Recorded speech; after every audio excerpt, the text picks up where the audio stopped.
제가 오늘 여러분들께 말씀드릴 사안은 이름을 베스트캡 적용 가능성 탐색이다 이렇게 붙여봤습니다.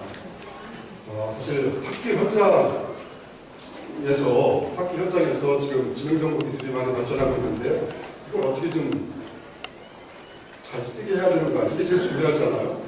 그래서 그런 측면에서 한번 좀 말씀을 드리려고 했는데 이렇게 세 가지 정도로 미래교육의 방향에서부터 교육적인 적용 가능성, 그다음에 주택 산업의 동향, 그다음에 정부에서 중점적으로 관련되어서 추진하고 있는 그런 정책들, 이런 것들을 한번 소개시켜 드리는 그런 시간을 가져보겠습니다.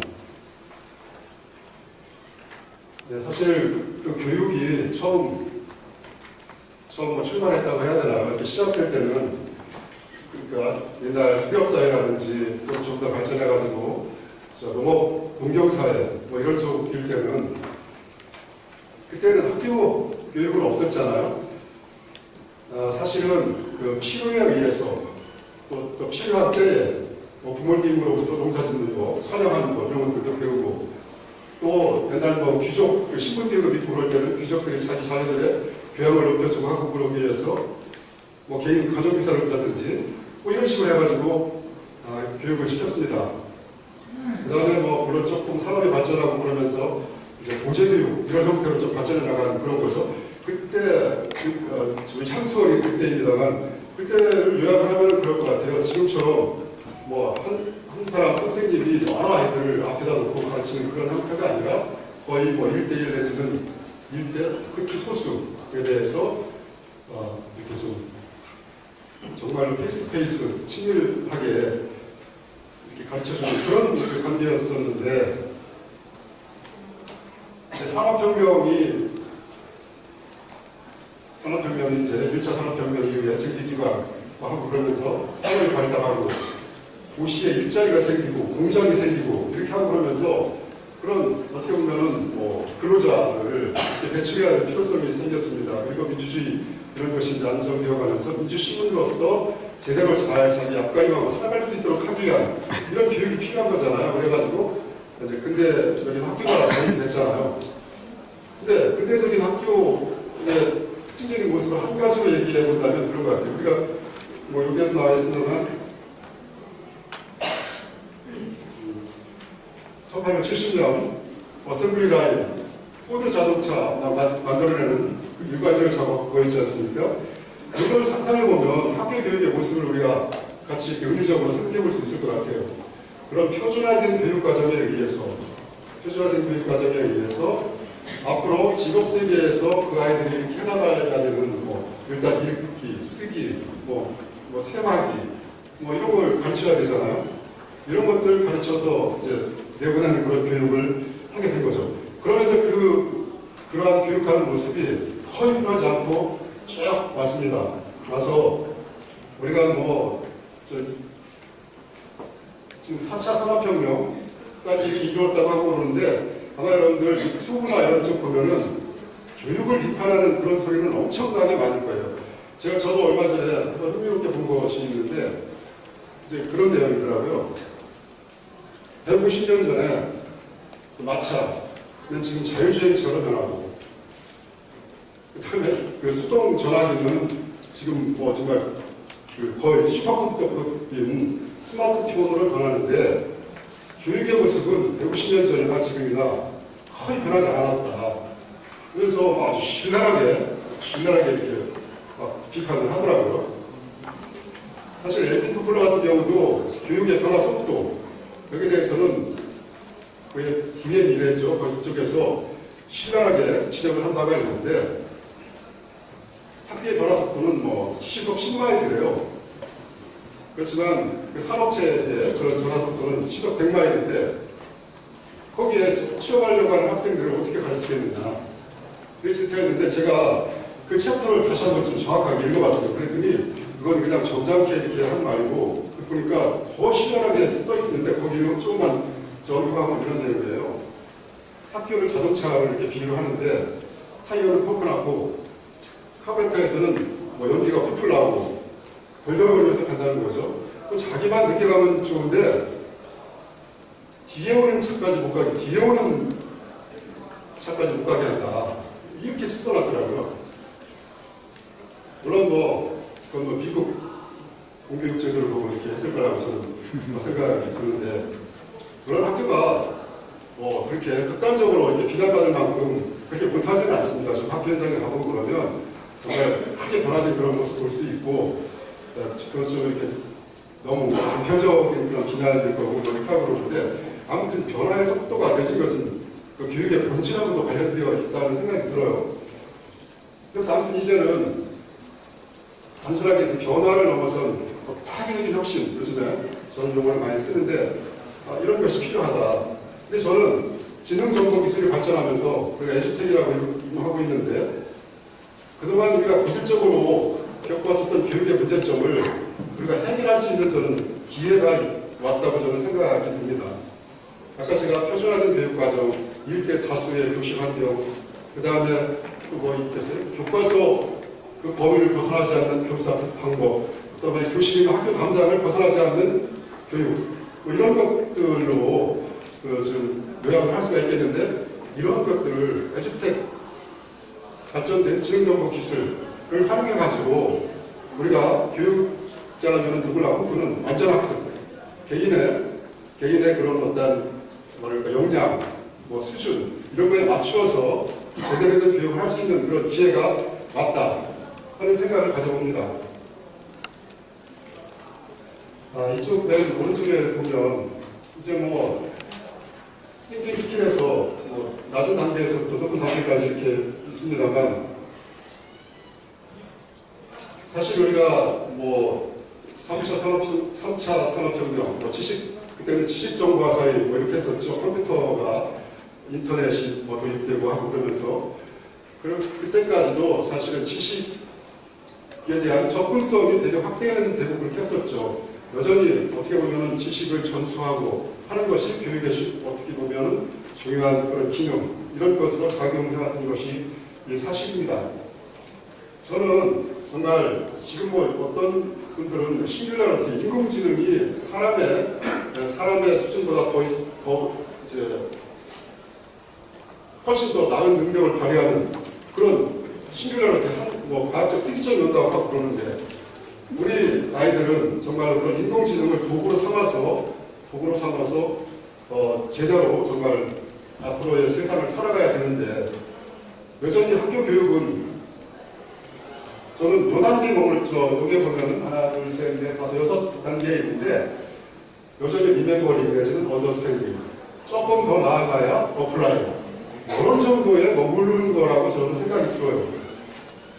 근데 제 생각으로는 그렇게 머물러지는 그 이유가 평가제도에 있다고 생각합니다. 요즘에 바깥에서 수능 제도를 어떻게 이제 바꿔야 되느냐, 이런 것이 뜨거운 그런 이슈가 돼서 논의를 하고 있습니다만, 학교 교육이라는 것이 결국에 상고학교 진학 내지는 또 어떤 길의 어떤 것을 그냥 준비하기 위한 이런 거니까, 그 준비에 유리한 쪽으로만 학교에서 준비시키는 거잖아요. 그러니까 사지선다하게 됐든 오지선다하게 됐든 선택형 문제를 잘 풀어내면 되는 거잖아요. 그러면 암기하고 있고, 그 다음에 이해하고 있고, 이건 충분한 거예요. 그래서 교육적으로는 결국에는 크리에이티비티 이런 것이 중요하고, 그래서 저기 나온 대로 크리에이팅 이런 그 스킬을 제대로 가르쳐줘야 된다는 그런 당위성은 우리가 인지하고 있으면서, 실제로 학교 교육 현장은 저기에서 한 3단계 정도 거기에서 겨우 머물고 많은 그런 거였다 하는 거죠. 근데 이제 에듀텍, 그래서 지능정보기술의 그런 발달로 인해가지고, 저는 아까 말씀드린 대로 우리가 기회를 갖게 되었다는 거죠. 모바일 해가지고 이제 그 학습 경험 이런 것을 교과서 범위, 그 다음에 교실, 학교 밖 담장 너머, 세계, 우주로 실시간으로 직접 경험해 볼 수 있는 그런 세상이 온 거죠. 그 다음에 빅데이터 분석 이런 것들을 통해 가지고 고도의 적응형, 맞춤형 학습이 가능하게 되었습니다. 우리가 학교 교육에서 또 큰 문제점이 그거잖아요. 표준화된 교육과정을 가르치면서 정말 다양한 아이들이 여러 명 앉아 있는데 선생님은 어떻게 가르치겠어요? 그러면은 평균 정도의 그런 것을 수준으로 삼아가지고 교육 내용이라든지 교육 방법을 그런 수준으로 맞출 수밖에 없잖아요. 이제 그런 단계를 뛰어넘을 수 있다. 그 다음에 학교 교육이라는 것이, 학교 교육이라고 꼭 안 하더라도 교육이라는 것이 이렇게 좀 단계가 있잖아요. 그래서 기초를 결여하고 있으면 다음 단계를 참 충족시키기가 어렵습니다. 그러니까 스포자가 생기고 그런 과목 포기자가 생기고 이러는 거잖아요. 그러면은 기초를 갖추지 못한 그런 학생들에 대해서는 그것을 제대로 잘 갖출 수 있도록 하는 그런 것들이 필요한데 자기 페이스로 공부할 수 있게 하는 그런 체제가 아니잖아요.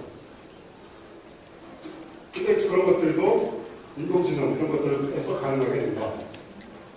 그래서 혹시 여기 앉아 계신 분 중에 작년에 그 미래교육 박람회 할 때 거기에 참석하신 분들 계신지 모르겠습니다. 참석해보셨나요? 네. 그때 가보니까 이미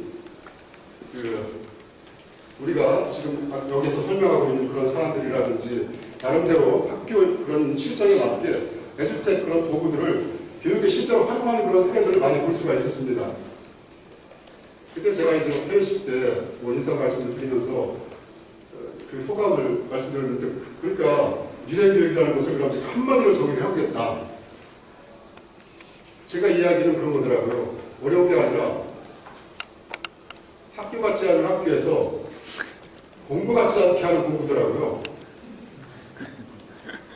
가만히 보니까 저 아이들이 거기서 미래교육 박람회 하는데 거기서 실제로 하는 그런 학습 행태 이런 것을 보니까 선생님이 뭐 가르치는 것도 아니고 자기들끼리 모여서 얘기하고 뭐 노는 것 같이 이용해가지고 어떤 문제 해결력 이런 것들을 좀 배워가고 이렇게 하고 그러는데 진짜 그런 거예요. 학교 같지 않은 학교에서 공부 같지 않게 하는 공부가 참된 미래교육이다. 이런 생각을 제가 갖게 되었어요. 지구가 46억 년 전에 이제 생겨났다고 그러죠. 지구가. 그 다음에 그러면 호모사피엔스 그러면은 물론 내가 호모자 들어가는 우리 인류의 조상이라고 할까? 그건 학자들에 따라서 다르지만 200만 년, 300만 년 전 이렇게 출범을 했다고 하고 실제로 호모사피엔스 직접적인 계보랄까 이것은 한 4만에서 5만 년 전에 이렇게 출현했다고 그러죠.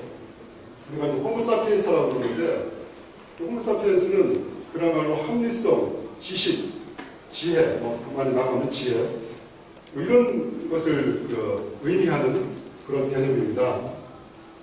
그래서 그게 우리 인간을 개념 정의하고 교육에서도 거기에 그 개념에 틀려서 이렇게 교육을 시켰다고 생각이 듭니다. 그러다 보니까 그동안에 크게 좀 잘 보지 못해왔던 부분이 있습니다. 인간은 그런 지식이라든지 이런 부분 말고도 호모 파베르 이렇게 있는데 베르그송이 제안한 개념이라고 그러거든요. 도구를 사용하고 제작하는 인간입니다. 여기 보십시오. 유인원에서도 호모사피엔스 이렇게 거치면서 항상 도구를 하나 가지고 있잖아요. 사실은 우리 인간은 도구를 효과적으로 사용해서 만물의 영장이 된 거죠. 지금 저희 앉아있는데 지금 지능정보 기술입니다. 이 도구입니다. 우리가 디지털 교과서, 소프트웨어 교육 이걸 시키고 그러는데 그런 앞으로 제대로 살아갈 수 있는 도구 옛날에는 막대기 하나만 들고 다니면 되는데 이제는 그거 가지고는 안 된다는 거죠. 그런 도구를 제대로 잘 준비시켜주자.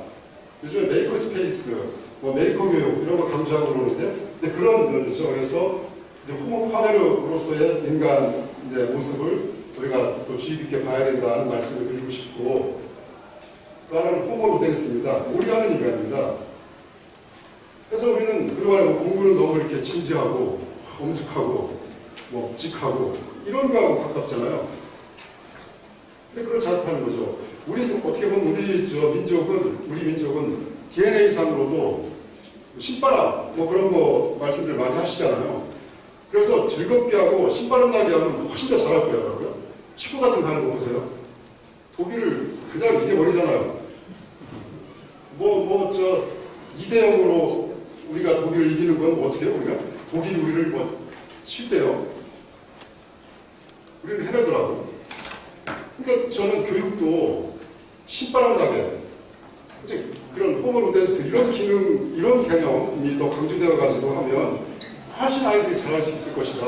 물론 요즘에 뭐 게이미피케이션 해가지고 게임을 활용하는 그런 교육 뭐 이런 것들도 뭐 얘기를 하고 그렇습니다만, 아무튼 그 다음에 교육을 받고 그러니까 교수 학습하는 그 단계에서도 좀 즐거워야 된다. 뭐 엄숙하고 진지하고 뭐 이러는 게 아니라, 그 다음에 항상 뭔가 그 미래를 그냥 준비하는 그런 게 아니라, 지금 내 그 동료들과 어울려서 이렇게 무엇을 토론하고 또 이렇게 문제 해결하려고 하는 그런 방안을 서로 의견 제안하고 이렇게 하고 그런 과정이 즐거워야 된다. 그런 그 말씀을 드리고 싶습니다. 그래서 이제 호모 사피엔스를 넘어서 호모 파베르라든지 호모 로덴스라든지 이런 기능이 4차 산업혁명 이때는 더 강조되어야 된다 하는 생각을 저는 가지고 있습니다. 네, 그러면은 에듀테크의 교육적 적용 가능성이라는 측면으로 보면, 그럼 에듀텍 이미 기술적인 그런 면에 있어서는 상당히 발전해서 교육적으로 활용할 수 있는 그런 단계에 많이 와 있습니다. 그리고 실제로 뭐 연구학교라든지 뭐 이런 식으로 뭐 적용하고 있는 그런 경우도 있고, 아마 알트스쿨이라든지 미네르바 스쿨이라든지 이런 말씀 들어보셨잖아요. 그런 데에서는 이미 많이 활용을 하고 있어요. 그럼 이게 이제 많은 학교들이 일반화가 되어서 그런 것을 좀 활용해야 되는데, 저는 그 속도가 엄청나게 빠를 거라고 생각이 드는 거예요. 여기 뭐 나왔습니다만 조그만해서 잘 보이시지도 않을 것 같아요. 근데 그 사용자가 1억 명을 도달하는데 전화기는 75년이 걸렸대요. 근데 인터넷 사용자는 뭐 7년 월드와이드에 이렇게 했고 10년도 걸리지 않았죠. 페이스북이라든지 인스타그램 이런 것은 뭐 4년, 2년 아주 짧은 기간에 1억 명이 사용하게 이렇게 되는 거예요. 그래서 우리 학부모님들 교육에 대해서 얼마나 뭔가 그 열정적이세요. 학부모님들이 본격적으로 관심만 가지시고 하고 그러면 에듀텍 이런 도구들이 학교 현장에 빠르게 자리 잡는 것은 일도 아니다. 저는 그런 생각을 가지고 있습니다. 그 다음에 사실 그 직업세계, 결국에는 학교 교육에 있어서 결국에는 성인이 되어가지고 나중에 어떻게 뭐 직업 생활을 영위하면서 살아갈 것인가 이것도 중요한 거잖아요. 근데 뭐 많이 그 언론지상이나 이런 쪽을 보셨으면 아시잖아요. 미래의 직업세계는 좀 이렇게 그렇게 희망적이지는 않습니다. 많은 사람들이 그렇게 전망을 하고 있어요. 우선 2016년 다보스 프롬에서 뭐 2020년까지 그 직업이 한 얼마? 710만 개 정도가 사라진다. 그리고 200만 개 정도는 다시 생긴다. 그럼 710에서 200을 빼면 510만 개 정도가 2020년까지 사라진다는 그런 전망을 하고 그러잖아요. 그 다음에 뭐 지금 초등학교 다니는 아이들이 나중에 직업을 갖게 되고 이럴 때는 거의 한 60에서 70% 정도 아이들이 지금 존재하지 않는 직업을 갖게 될 것이다. 이렇게 하고 그러잖아요. 근데 우리는 여전히 우리 성인 세대가 옛날에 학교에서 배웠었던 그런 내용, 그걸 배우면 나중에 유리할 것이다. 직업을 갖는데도 유리하고 이럴 것이다. 이래서 가르치는 거잖아요. 어른들을 믿으면 안 된대요. 4차 산업혁명 시대에 살아가는 가장 지혜로움은, 근데 이런 말씀 드리면 안 돼요. 앞서가는 사람을 믿지 마라. 그런 얘기를 하더라고요. 보면은 인공지능 전문가들한테 물어봤습니다. 과연 그런 인공지능 로봇 이것이 사람보다 더 효과적으로 비용도 저렴하게 일을 할 수 있는 그런 때가 언제 되느냐 해봤더니 여기 나왔잖아요. 2027년이면은 트럭 드라이버 뭐 취직하게 된다는 얘기죠. 한마디로 그런 얘기잖아요. 그 다음에 이제 베스트셀링 북도 써낼 것이다. 그럼 도대체 우리 어떻게 해야 되는지, 이런 직업세계의 변화 뭐 이런 것을 생각을 해보면 학교 교육이 어떻게 변화하고 학교 교육에서 무엇을 어떠한 역량을 함양시켜주고 이래야 될 것인지에 대해서 우리는 좀 더 진지하게 고민하고 대안을 마련해야 된다 이런 생각입니다. NMC 월드 리포트가 매년 미래 교육의 어떠한 기술들이 주로 이제 많이 활용이 될 것이고 미래 교육 모습이 어떨 것인지 그런 것을 전망하는 보고서를 내놓고 있습니다. 거기에 보면은 쇼텀이면은 1년 사이 됩니다. 그러니까 여기 우리도 요즘에 소프트웨어 교육 해가지고 코딩 교육 이런 열풍이 불고 이렇게 하는데 이제 코딩은 리터러시다 이렇게 되는 거예요. 그러니까 코딩을 모르면 디지털 세상에 문맹이 된다는 거죠. 그런 것이고, 그 다음에 그동안에 이제 미국이나 이런 데서 스템 교육을 강조했습니다. 근데 거기에 이제 하나 들어간 것이 아트가 끼었습니다. 그래서 그런 감성적인 그런 영역, 이런 것들이 중요하게 스템을 넘어서 이제 스팀이다 하는 그런 메시지인 거고요. 그 다음에 아까 맞춤형 학습 이런 걸 하기 위해서는 학습 측정 이런 것들이 중요한 게 되는 것입니다. 그 다음에 밑에 있는 이런 용어들을 봐도 당장 메이커 스페이스, 로보틱스, 어널리틱스 테크놀로지, VR, 그 다음에 AI, IoT 이런 거잖아요. 우리가 지금 이미 익숙해진 그런 용어들입니다.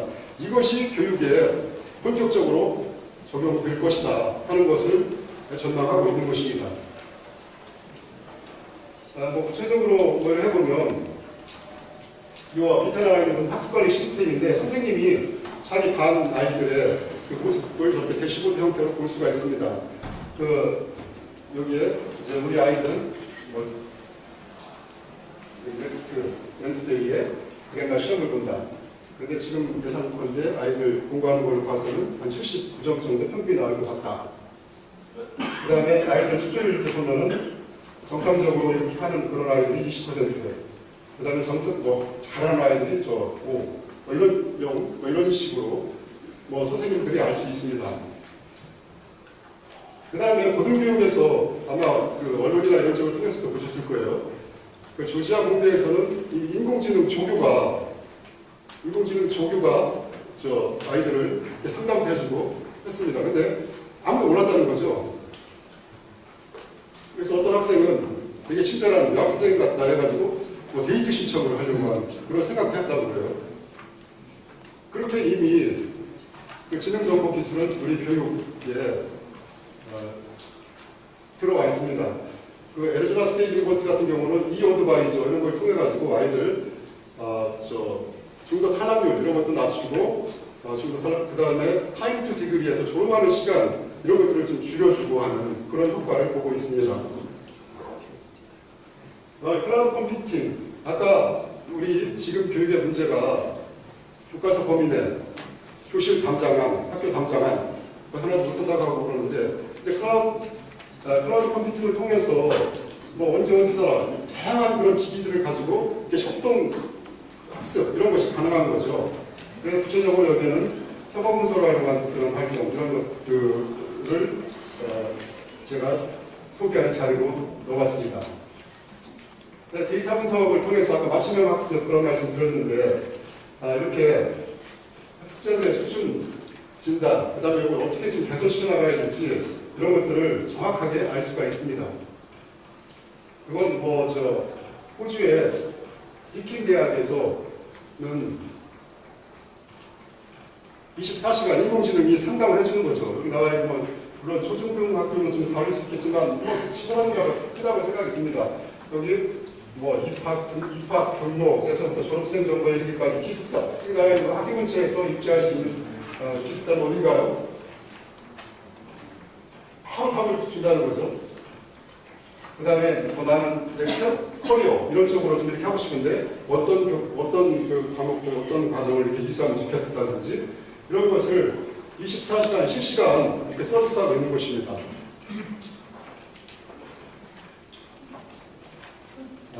그 다음에 이제 실제로 아까 디지털 교과서 이런 말씀을 드렸는데 아이들의 학습 몰입도라든지 이런 것을 높여주기 위해서 AR, VR을 활용하는 그런 교육들이 지금 그 수준에서는 많이 활용되고 있고 이미 이제 그래 왔습니다.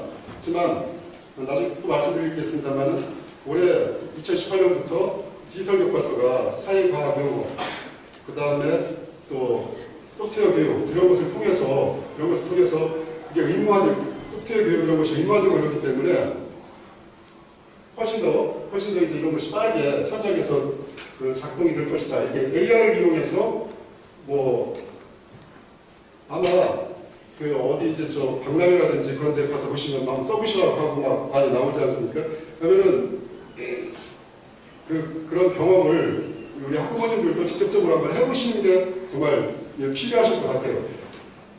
여기 나와 있는 대로 뭐 중생을 탐험할 수도 있는 거고, 그 다음에 또 뭐 그 실험실, 가상 실험실 이런 걸 통해 가지고 정말로 자기가 실제로 이렇게 해보는 그런 것처럼 뭐 실험을 해볼 수가 있고 하는 그런 것들을 할 수가 있습니다. 그러면 이렇게 뭐 AR, VR, 그래서 실감 있는 학습 경험을 할 수 있도록 하고, 그 다음에 맞춤형 학습을 하고, 뭐 이렇게 해서 뭐 어떻게 하자는 거냐. 교육을 잘 시키자는 거죠, 뭐. 그러니까 교육이라는 결국에는 학습 경험이잖아. 그러니까 폭넓게 효과적으로 다양한 경험을 해서 학습 역량을 키워주자는 뭐 그런 거죠. 그래서 아까 정말로 그냥 리멤버, 언더스탠딩, 자료와 어플라잉 그 수준을 넘어서 크리에이팅, 어널라이징 하는 고차원 그런 사고 역량 이런 것들을 키워줘야 된다는 거죠. 그 다음에 정말 또 중요한 것이 디지털 시민의식입니다. 우리가 지금까지는 우리 대부분 뭐 여기 앉아 계신 분들은 글쎄요 아날로그 세상에 살아왔습니다. 그런데 아날로그 세상에 비할 수 없이 훨씬 정말 우주보다 더 넓은 그런 가상 세계가 있는 거예요.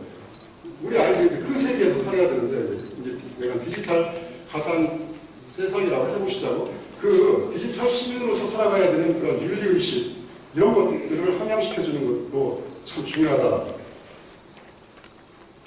네, 그러면은 에듀테크 산업 관련해가지고 이렇게 말씀을 드려보면 사실 피터 드러커가 97년에 그런 예언을 했어요.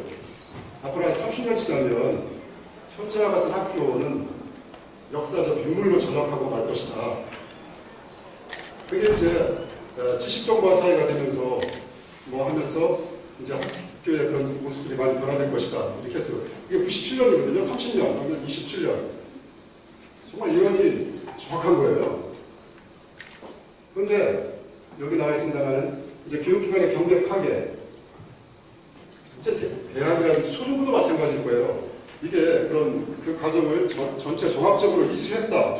이런 것이 중요해서 그 다음에 그 학위 내지는 그 어떤 학교를 이수했다 하는 것이 어떤 권위를 부여해주고 뭐 이렇게 하고 그러니까 학교를 다니고 뭐 이렇게 하고 그러는 것이 크게 제대로 기능하지 못한다 그러면 우리가 왜 가겠어요? 근데 요즘에 대학에서도 보면 뭐 나노 디그리 이렇게 생기잖아요. 그 다음에 실제로 그 기업에서 필요로 하는 그러한 부분만 딱 알차게 뭐 몇 주, 그다음 아니면 몇 개월 그런 과정을 이수하면 기업에서도 어서 오세요 한다는 거죠. 그 다음에 강사와 이제 뭐 소비자들의 입장에서 프로슈머 이런 얘기하고 그러는데 교육도 마찬가지죠. 근데 선생님만 가르치고 아이들은 앉아서 배우는 것이 아니라 선생님도 아이들한테 배우고 동료들끼리 서로 배우고 뭐 이렇게 한 교육에 있어서도 그런 프로슈머 이런 것이 나타난다 하는 그런 것이고요.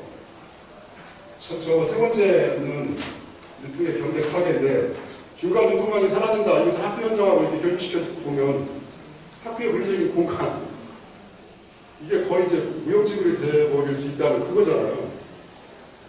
학교뿐만 아니라 학원 또 그럴 거예요. 그 다음에 이제 보도록 온라인, 오프라인, 그 다음에 앞으로 이제 사실 취미와 취업, 자격과 학위 이런 것이 지금처럼 명확하게 구분되지는 않을 거라는 거죠. 저게 어떤 취미에 의해서 적정하게 균형을 잡게 우리 아이들은 저런 것을 취득할 것이다 하는 것을 우리가 전망해 볼 수가 있습니다. 그러고 나서 이제 교육 산업이라고 표현을 했습니다만 정말 이제 교육도 큰 개편이 될 것이고 하다는 것을 생각해 볼 수가 있습니다. 그리고 대주택 산업 뭐 이렇게 하고 그러는데 그 시장 규모랄지 이런 것이 얼마나 되나 이런 지능위원회에서 이렇게 한 자료를 보면은 2015년에 저기 한 1,200억 불이었잖아요. 근데 한 7년 지나면 한 2배 이렇게 그 성장을 할 거라고 전망을 하고 있습니다. 미국이 제일 크죠. 규모가 크고 전체 절반 51%, 네, 51%를 넘죠. 그렇죠. 차지하는 규모가. 그래서 유럽에서는 영국이 상당히 에듀텍에 대해서 관심을 많이 가지고 있고 투자를 엄청나게 하고 있습니다. 중국도 그 IT 훈련이라든지 각종 직업 기술 이런 중심으로 크게 성장할 거라고 생각이 들고요. 근데 우리나라 시장 규모는 저희들이 그 파악한 자료에 의하면 되게 이제 에듀텍으로 분류되는 그런 시장 규모는 매우 적은 거죠. 그런데 우리는 종전에 이론이 그 기반이 있습니다. 그래서 이것이 진화 내지는 증거할 것이고 이런 것이 에듀텍으로 개편하고 그런다면 우리나라의 에듀텍 그 시장 규모 내지 이런 것들도 그렇게 좀 부족하지는 않다. 저는 그렇게 말씀드리고 싶습니다. 그 다음에 아까 미국, 영국 이렇게 말씀드렸는데 여기서 이제 좀 저는 말씀드리고 싶은 것은 학교 단위에서 자율적으로 기기 이런 것들을 구입하고 하는 그런 것들 학교의 자율성이 많이 주어졌더라고요. 근데 그동안에 반성을 해야 정부나 저희 같은 공공기관도 반성을 하고 그래야 되는 것이 학교의 어떤 기기라든지 이런 것을 보고하고 그럴 때 너무 표준화된 거, 귀국화 이런 쪽에 관심을 가져가지고 이렇게 이제 보고하고 그랬는데 그러다 보니까 학교 현장하고 잘 이렇게 학교 상황 이런 거하고 잘 맞지 않는 그런 것들을 보고하게 되고 또 그런 표준화 내지는 교육하고 그러려면 시차가 더 길어져요. 그러니까 실제로 그 기기가 학교 현장에 도착하고 그러면 이미 새로운 기술 나올 때가 될 수도 있고 하는 그런 상황도 발생하게 되더라고요. 그래서 앞으로 정부는 많은 투자를 하되 그런 것을 학교 단위에서 자율성을 가지고 자기 학교 그런 실정 이런 거에 맞추어서 기기를 구입할 수 있도록 하고 그런 것이 필요하다는 것을 영국이나 미국 이런 사례에서 좀 시사가 될 수 있다는 말씀을 드리겠습니다. 그래서 지금까지 이렇게 해놓은 사항을 요약을 해보면 에듀텍 이렇게 관련해가지고 크게 말씀드릴 수 있는 그런 내용이랄까 이런 것들은 이렇게 DT, 소프트웨어 교육, 무크, 학습 분석, 또 정책적인 지원 이런 식으로 말씀을 드릴 수 있을 것 같아요.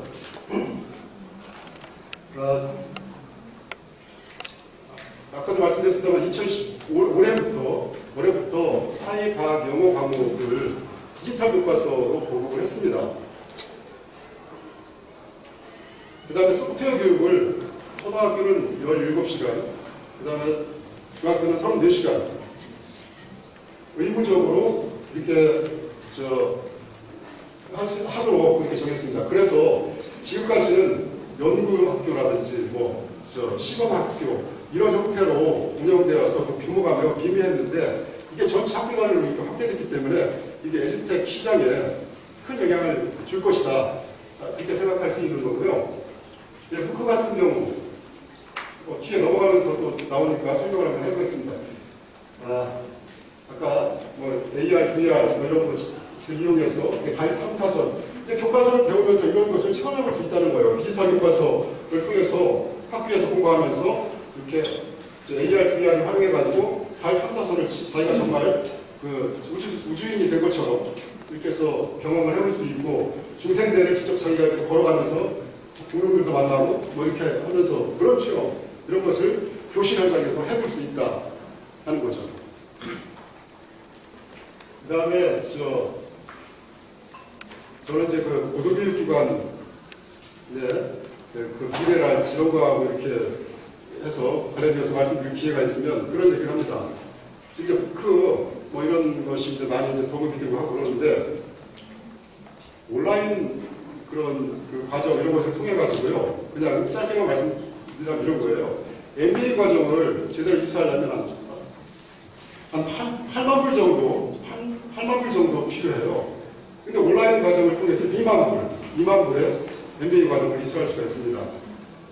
그 다음에 조지아 대학 같은 경우는 석사 과정이 있는데 예를 들어 정상적으로 이렇게 정규 과정으로 하려면 45,000불 이렇게 드는데 그런 거 7,000불이면 이수할 수 있도록 하는 그런 프로그램을 운영을 하고 있습니다. 그 다음에 애리조나 스테이트 유니버시티 같은 경우는 그 글로벌 프레시먼 아카데미라고 그래가지고요. 1학년 과정 전체 과목을 에덱스하고 이렇게 협약 맺어가지고 무료로 다 이수할 수 있도록 하고 있습니다. 무료로 공부할 수 있습니다. 그 다음에 내가 들어보니까 이 대학에 들어가면 좀 이렇게 배울 게 있을 것 같아. 나도 도움이 될 수 있을 것 같아. 그러면 그 학점 인정받으면 됩니다. 그럼 한 500불 정도인가? 이렇게 해서 하면은 1학년 과정을 이수하고 2학년으로 이렇게 다닐 수 있는 거죠.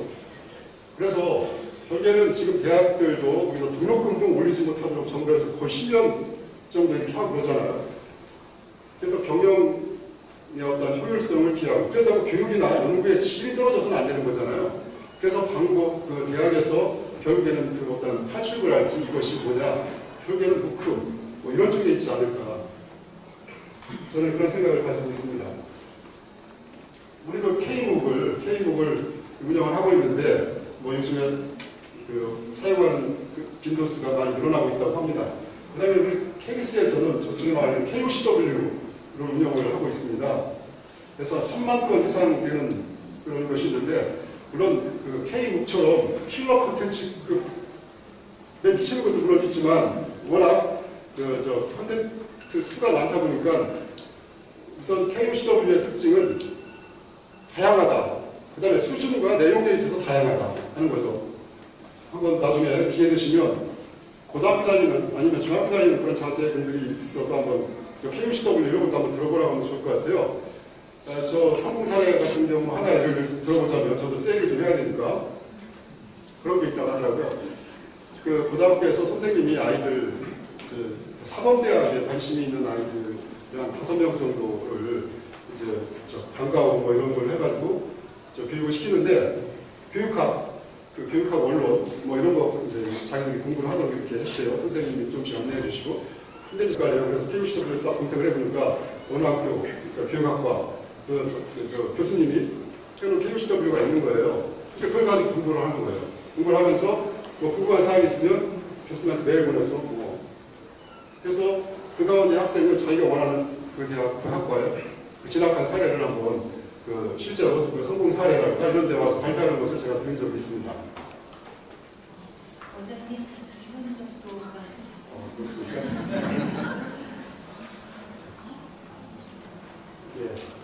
예, 그러면은 뭐 이렇게 중복되는 그런 얘기일 수 있으니까 좀 더 하는 거니까 제가 여기 밑에 심의법과전 15전법과 6조 단정에 나오는 얘기입니다. 에듀텍 하면 에듀케이션하고 테크놀로지하고 이제 결합인데 그 밑에 뜻은 그거입니다. 마음이 깨닫지 못하면 법화경에 불림을 당하고 마음을 깨달으면 법화경을 잘 운영할 수 있다. 이런 거예요. 육주단경 뭐 제가 시간 있으면 해룡 선사에 대해서 좀 얘기하고 싶은데 그 시간 없는 것 같고 에듀텍에서 에듀케이션과 테크놀로지에 있어서의 관계가 희사하는 바가 크다는 거죠. 그래서 정말로 에듀텍 하시는 분들은 교육을 많이 공부하셔야 될 것 같아요. 그래서 정말 제대로 된 그런 교육 이런 것들을 우리가 하기 위해서 기술을 어떻게 잘 좀 뒷받침해 줄 것인가 이런 쪽에서 이렇게 봐야 되지 어떤 핀텍하는 사람한테 들어보니까 그런 얘기를 했다고 그래요. 은행이란 금융을 가장한 소프트웨어 산업이다. 사실 그렇잖아요. 만약에 에듀텍 하시는 분들도 그런 시각이면 이렇게 할 것 같아요. 학교란 교육을 가장한 소프트웨어 산업이다. 이렇게 해서는 절대 안 된다는 거죠. 그 에듀텍에서 가장 중요한 것은 교육이고 그것을 어떻게 잘 뒷받침하게 해줄 것인가 이런 쪽에 우리는 에듀텍 산업에 종사하시는 분들은 정말 잊어서는 안 된다. 잊어서는 안 되고 제가 드릴 말씀이 많은데 2분이라니까 그 다음에 이건 얼마 전에 제가 이렇게 책을 봤는데 지금 여기 초록색 쓴다는 더 이렇게 해가지고 구글, 아마존, 페이스북, 애플 여기가 왜 이렇게 성공했는지 뭐 이런 것을 분석해 놓은 책이더라고요. 그러면서 그러면 저게 4명의 기사라고 그래요, 기사.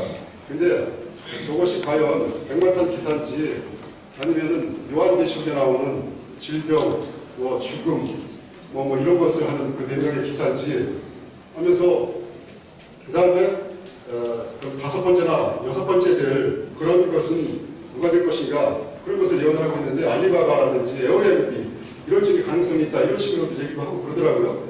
근데 저는 앞으로 저 이름이야 모르겠지만 에슈텍 산업이 될 것 같아요. 자, 5번째 이렇게 되는 것은 에슈텍 산업이 될 거라는 그 말씀을 드리고 싶고 그 다음에 여기 이제 스콧 갤러웨이라는 사람이 저자인데 그 서문에 한국판이 나오니까 한국 그 기업들한테 자기가 어드바이스 하나 하겠다면서 하는 게 저 말이에요. 저 4개를 당할 수가 없다. 당할 수가 없다. 더 크고 더 강하고 더 빠르다. 당할 수가 없는데 그래서 나라면 그렇게 하겠다는 거예요. 자원, 그 데이터를 공유하는 걸 컨소시엄을 만들겠다. 그래서 한국 내에 있는 기업들을 적으로 돌리지 말고 전략적 동반자 뭐 이런 식으로 해야 된다는 조언을 하고 있었습니다. 예, 제가 드릴 말씀이 많습니다만 혹시 미진한 사항이라든지 궁금하신 사항이 있으면 제가 케리스 원장이니까 케리스로 이메일을 주시기 바랍니다. 제가 성실하게 답변을 해드리겠습니다. 네, 고맙습니다.